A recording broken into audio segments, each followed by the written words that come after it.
you are today? Well, it really started in middle school whenever I started really singing more on the professional side. I won some type of contest, and I was able to go to New York City to be able to sing for producers. They were also having acting stuff there and modeling stuff there. And actually what happened was I met a bodyguard, and he actually is the one that sent my music around. That's how I found the label that I was with and my manager, Phyllis. Phyllis, of course, is the one that referred you to us, and I'm glad she did. We've met some great talent through Phyllis. She's a good person to work for, I hear. Now, let me find out one, if I may. I know that's never cool to ask a lady her age, so I won't go there. Mm-hmm. But I will ask you. You are out of high school now? Yes, I am. Okay, I wasn't sure because there's no summary that really tells me where you are, what stage in life you're at. But we know that you're making music. Now, this song that we just played, Never Be My Bae, did you have a hand in writing that? No, I actually bought it from a website that was referred to us from the label, and that was actually the first song I picked out to record, but then it ended up being the second song I put out. Well, it's a good choice either way, and I'm guessing that you've gotten some good vibes off of that. Yes, so far everybody loves it. All the people I've met going on tour and stuff, that's their favorite song of mine. I can see why, and like I said, it's got a good contemporary sound, and it's got John Bon Jovial ready to ask you a question too. So come on in here, John. Yeah, well, Zoe, first of all, welcome. We're so glad that you're here.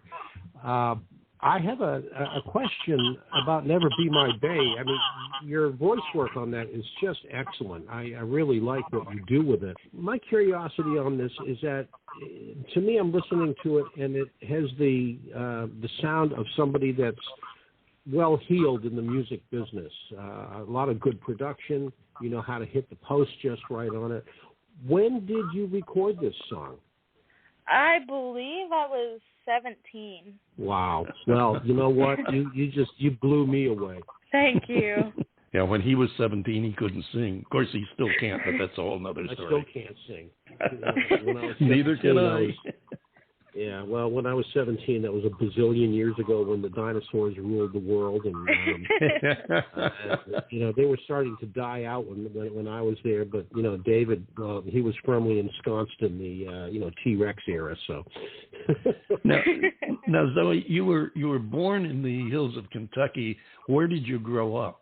I grew up in eastern Kentucky as well, and that's where I still am. What part of Kentucky in eastern Kentucky are you from? I live kind of north. It's a small town called Ashland. It's in the tri-state of Ohio and West Virginia. I know right where that is. It's an absolutely magnificent area. It really is. Oh, really? It's a gorgeous area. Yeah, gorgeous area to be from. And do you get back there much? Not really, no. No? Well, nobody really says that about this area. Oh, you know what? I've been all over Kentucky, and there's some parts that, I think the whole state is beautiful. I think there's some parts that are, yeah, there may be some parts that, are a bit more attractive than others, but yeah. But Ashland is. That's true. I remember everywhere. Going through. Yeah, it is. I remember going through Ashland. This has probably got to be 40 years ago. And just remembering that it was in the summer. It was a sunny day, and I didn't stay long. I think I was there for a couple of days. I was camping, and oh, really? Yeah, and it was just it was one of these things where I had a quest in life, and I wanted to see the United States. I wanted to go out and see America, and I quit my job, and I had some money saved up, and I went and did it. And Ashland, Kentucky was one of the areas that I stopped in. I think it was like a 5-month journey, and that's awesome. And I spent a couple of days in Ashland. Yeah, so you should be proud to be from that part of the world. That's wonderful. Thank you. That's one of the places that I have not gotten. I've gotten around a bunch of the country, but I had not gotten into Kentucky. Now, Zoe, I noticed another little note on here I wanted to ask you about. In addition to your singing and all else that you do, you're also a cheerleader? I used to be, yes. Oh, okay. You're not still? No. Okay, I had a note that you were a varsity cheerleader, and I'm trying to reconcile that with where you are in your life, and it just didn't fit together. I thought maybe you were working with a cheerleader squad or something, but you were all into your music now. Yeah. Now the recording that you did, "Never Be My Bae," who were the artists that work with you on that? It was really just me, and I've never actually spoke to the writer. I think I recorded it in a small studio in West Virginia. Well, you did a great job. I hope. Have you gotten any feedback from the writer? No. Oh, that's interesting. I hope that he or she was happy with it, because I think you did a great job on it. And as I've said here a couple of times already, it's a good, solid piece of work. It's a good tune. You perform it well. It has commercial appeal without being sappy, and definitely a contemporary sound. I think it speaks very well for you. What have you got planned music-wise? You're going to write some, or you're going to just do other people's music, or whatever? We are going to try to get started into writing. But so far, that's all we have right now. We just got off tour, but we're hoping on finding more opportunities to get out there. And I think that if this COVID situation keeps cooling down, you should have a good chance to do that. Do you have any touring planned already, or is it all still in the working category? It's still in the working. And are you planning on any new recordings in the near future? Yes. You looking for more singles? You're looking to put together an EP or an album, or where you plan on going with that? We're trying to get together to put together an album. And I have an EP out already. Right. Are you going to be bringing in a bunch of studio musicians, or do you plan on playing? Some people, they like to play all the instruments themselves. What's your thought process going into this? We'll have somebody else coming in to play music.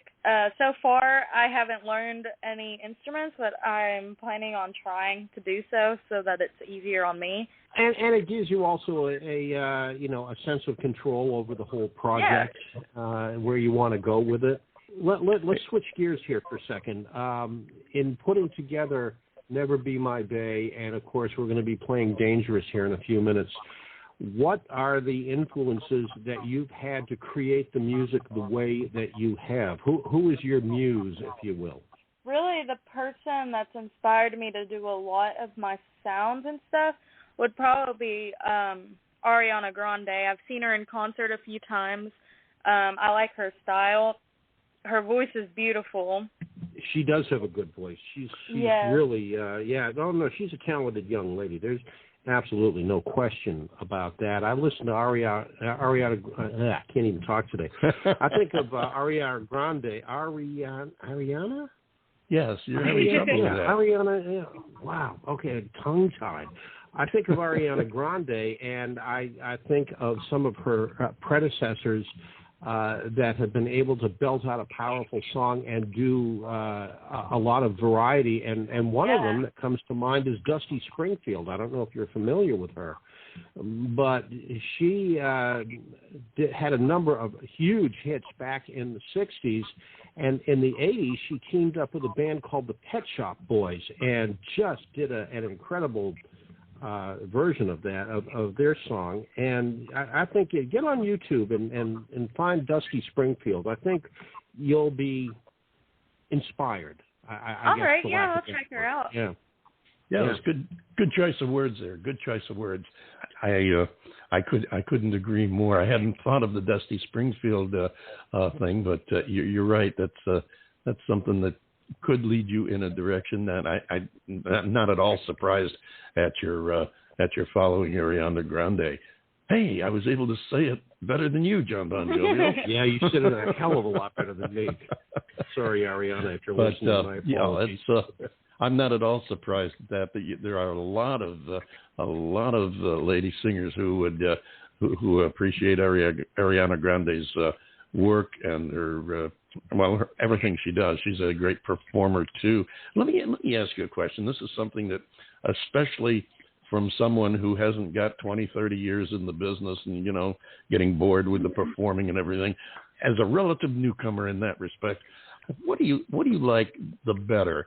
Do you like playing before large crowds, or do you like the more intimate? Because I noticed in your bio that you also played at a local bar and grill in your hometown there for a while as you were growing up, and I'm wondering, which do you prefer? Do you like to play before the big crowds and maybe get into stadium shows or something, or do you prefer the not necessarily at bar and grill, but any of the smaller venues where it's more intimate and you're almost able to talk with the audience? For me, I would honestly prefer a larger crowd because I like performing for strangers instead of people I know, because I know they can't judge me and it won't matter to me if they did. Well, that's a good way to look at it, and no, you shouldn't. It's a funny business. You try not to judge or be judged, but by the same token, you are going to be judged. Yes, and exactly. It's inherent. It's you have to be judged in order to be successful, because if people didn't judge you and say, I like what she does, you'd never be successful. So it's an interesting paradox that entertainers have to face. But I understand what you're saying there. I know my own feelings, and I have emceed. I'm not a singer, musician, performing artist in that respect, but I have emceed, hosted, and talked through a lot of shows over the years.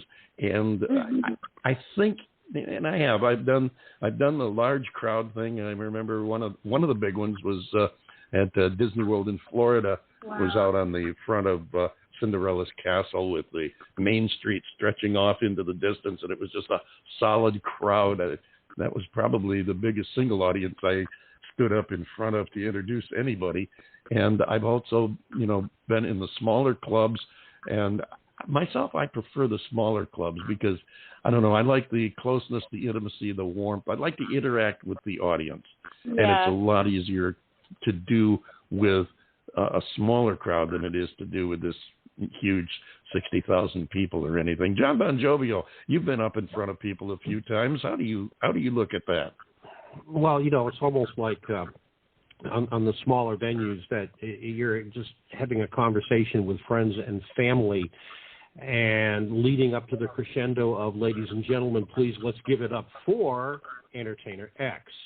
And yes, I've done the large, the large venue as well, and probably the biggest one that I ever did was back in I think it was 1971 or 72 at Curtis Hickson Hall in Tampa, and introducing Waylon Jennings and Hank Williams Jr. And that was a venue of probably 35,000 people.